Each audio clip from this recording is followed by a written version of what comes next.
Carlos Eduardo Mansur, lá no Charla Podcast, ele fala um pouquinho sobre os segredos dele, de Jorge Jesus no Flamengo, né? Falando ali sobre as maiores virtudes, na opinião dele, sobre o sucesso de JJ no Flamengo. Confere aí que esse papo tá bem bacana.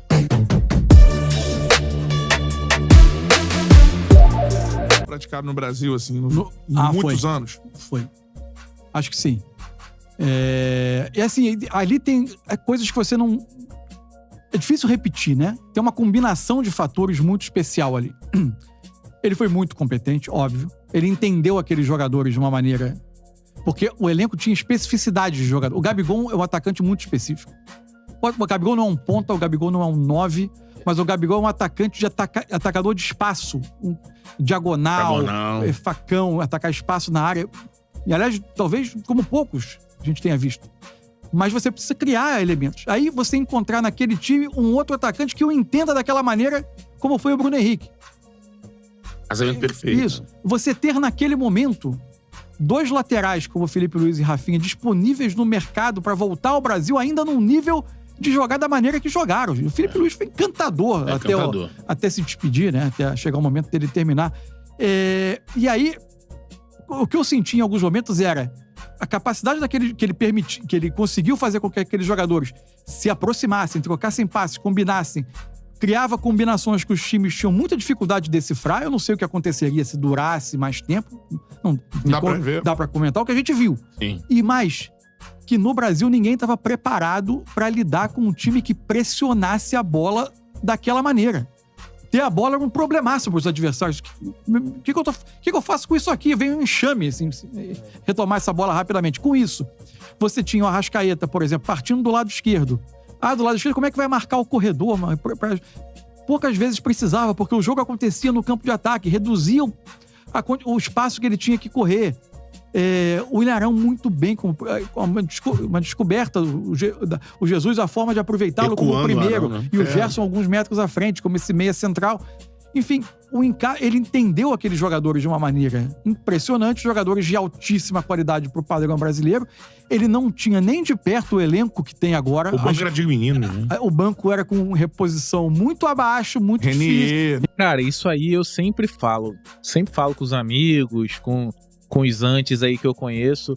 Pô, galera, os reservas do Flamengo eram Reinier, com 17 anos, era o Lincoln, era o Rodinei, que na época não estava rendendo, era o René, era o Rodolfo, era o Tuller, o Matheus Dantas, era o Vinição, era o Pires da Mota. Cara, o time reserva era muito ruim, galera. Era muito ruim. Só tinha aqueles 11 titular ali e olhe lá, cara. Tinha o Vitinho. Era muito ruim. Não era nem se comparava o elenco que a gente teve a partir de 2020, 21, 22, 23, 24, 25. Nem se compara, velho. Nem se compara.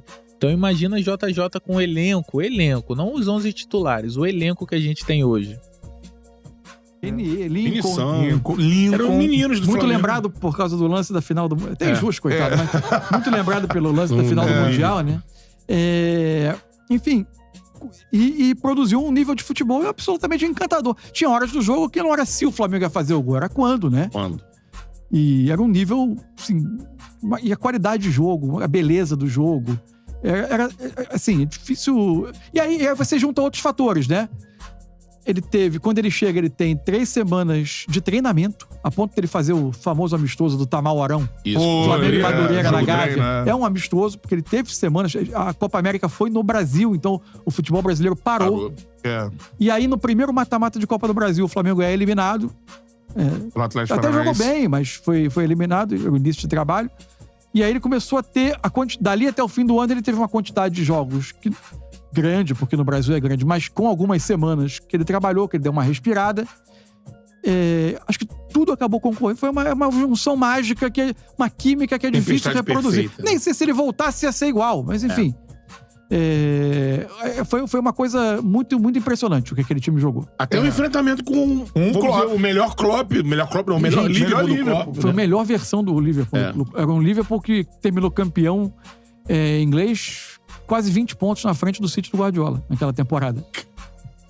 E chegava naquele final do ano voando. Depois é que teve a parada de pandemia, né? No início de 2020 foi outra coisa. Mas tava voando. Segurou um 0-0, né? Mas o europeu não joga com tanto... Isso é uma discussão meio subjetiva, né? A gente não vai ter a medida disso. Sim. De novo, analisar o que viu no campo.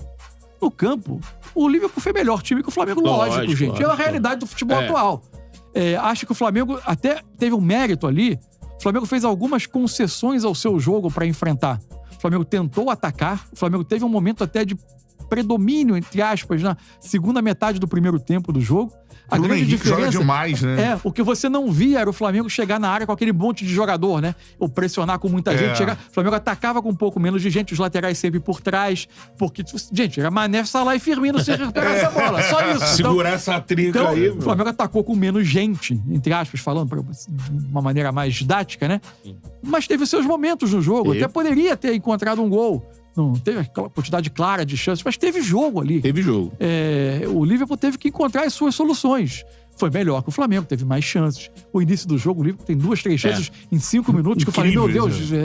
Saiu errado, né? Que era até uma coisa assim que eu tava querendo... A gente sempre fica se perguntando, qual é o tamanho... A gente sabe que tem uma distância, mas qual é o tamanho da distância? No início do jogo eu falei, cara, se esse Flamengo tomar um vareio de bola, é porque a realidade é pior do que a gente imagina, né? Mas acho que o jogo não foi isso. Foi muito competente o trabalho o tempo todo, assim.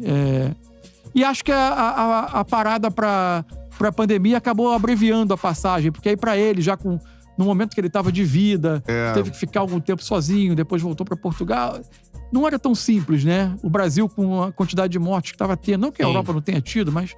Enfim, assim é natural ele ter mais segurança no país dele. Enfim, isso tudo com uma série de fatores ali concorreu para abreviar aquele time, e substituí-lo ia ser muito difícil. Era o emprego mais duro do... Galera, realmente faz todo sentido o JJ ter saído. Questão de pandemia, né? Voltar pro país dele, ficar perto da família dele, os filhos, né? E aqui no Brasil tava um caos, uma doideira, então faz sentido.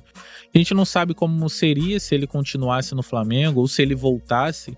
Talvez ele nem queira voltar nunca, né? Pra não mexer na história dele, né? Porque talvez ele tenha mais a perder do que ganhar, né? Mexer na idolatria que foi criada pra ele, né? Então, às vezes, pra ele nem é interessante voltar também, não. Embora a gente, como torcedor, claro, a gente quer ele de volta, né? A gente gostaria de ter ele de volta treinando o Flamengo. Mas, cara, realmente, aquele trabalho que ele fez em 19, a gente assistiu os jogos esperando só pra ver quantos gols o Flamengo ia fazer e quando. Mas que a gente ia ganhar, a gente já tinha certeza, cara, que a gente ia ganhar os jogos. E o Mundial também ali foi um jogo até que legal. A gente conseguiu disputar bem com o Liverpool, que foi o melhor Liverpool aí dos últimos anos, né? Era o auge do Liverpool do Klopp. Mas comenta aí, galera, o que você achou dessa análise aí do Mansur no Charla Podcast, se você concorda com ele. Tamo junto, até a próxima. Valeu, valeu!